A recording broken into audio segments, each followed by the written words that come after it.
Do'stlar, biz hozir Qashqa Koni shahardagi bir kooperativda. Sizniki nechta kalova? Azroq bor. Azroq. Bak kamtar. Demaydi, 500 kalorib kesma 30 talba deb qo'ydi. Ilon maytoqni yutlab ketmaydi buni. Necha kundan oldida yana bir qo'tanga olsam, necha kaloringiz olsam 5,5 ming kalori deb to'shay bilan yuradi. Ko'rdinglar? Men ko'rdim shu yerda. Madamning bu 5 ming kalorisi bormi deb o'ylayapman men lekin. Lekin azab pishki bor deb qarab turdi. Bak pulchi qadam ishlamda jim turib oladi. Necha kaloringiz olsam pishki bor deydi. Pishki degani men mingtal degan gapda-ku. Voy yo'q. Pishki deganda esbiqanlar qancha degan gap shu. Ashda bir sanba o'xshaydi. Qilqa qalaydi. Men inaklaring shumi? Yo'q, chunki ma'lum. Saqmaydigan inaklar shumi? Asosan inek saqlaydigan inek boqadi, saqmaydi. G'ulji davoga qaranglar. Kichik vaqtimiz mol boqqan chaqda chilak chiqmasa, berib imib bo'lsin bola tuqchima kalni.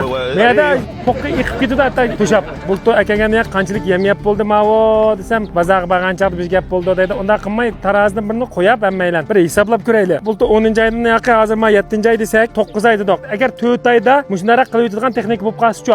9 oy vaqtdan oldin 2 qitim bo'y o'stiradigan ishlatib bersak, pulning hurmat bo'ladi, yak saqam mablag'ning kalaga. Ma faqat men bizniki sarxilnikini bering demaymiz-a. Bitta to'liq o'zoqlik qimmat ega yem bilan baqsanglar, 9 oy vaqtingni balkim bo'y o'stiradigan qalbga qotgansan 2 qitim o'stiralishingiz mumkin. Chunki men o'zimiz niyatdan qilsak, yo qo'naqni jiq qilib olamiz, kunjurni biraqlam bersak bo'lamdi degan savol bo'ldi. Kunjur oqsillik o'zoqlik, energiya yetishmaydigan kunjurchi qilib ketsinmi? Shuning o'xshaydigan shu eng to'g'ri keladigan holatdagi narsalarni bersak, vaqtimiz, hamma narsamiz tejiladi. Endi men zavodlarningki yemini beringlar desak, zavodning yemida bir do'rva o'xshaydi, bo'yni tabiiy o'stirib yotadigan deb o'ylab qolganimga bizningki sarxilninkida hatto ma sanoat aqsilini ishlatmaymiz. Sanoat aqsil degan nima desak, nevsu, yag soldigan o'riya. Nevsu yegan kalning go'shini yeb biroz manda ulab qolib degan gapni anglab baqmadi hozircha. Chet eldimi baqir ekan nevsu bilan. Lekin biz sarxilning yemiga hech qanday go'ngya, ya'ni sanoat aqsil qatmoqliq. Faqatla mushtar yerdan chiqqan ziroatning aqsili. Shunga men 1,5 kilo 1 kilo yavtalaymiz tutishilab mancha. Patarda hamda sarxilninki bir go'shning bozori boshlanadi. Go'sh iste'mol qildiganlimi, qassoblimi silning yinangliq kelib biz paxta bersak, mishada sarxilnikini baqqanda birashib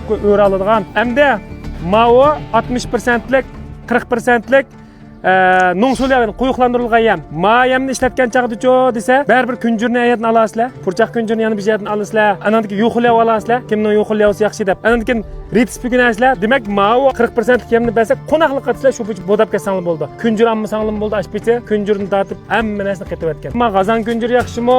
Iliq 1 santlik meg'iz kunjur yaxshimi? yoki chingchi kunjur yaxshimi? Qancha % aqsilva degan surishtirmaymiz. 40% yemiga o'zingizning 600 kilo qo'niqini qetib bo'lgandan keyingi nim bo'lganligi belgilanib ketgan aningda. Faqat 600 kilo qo'naqlam qatisizlar. Nim bo'lganligi belgilanib ketgan. Endi maningga yana azroq qo'naq yamiz aralashtirib olsak, buni shik tuz azlab ketadi. Chunki mush hamma narsa tayyor bo'lgan narsa-da mava.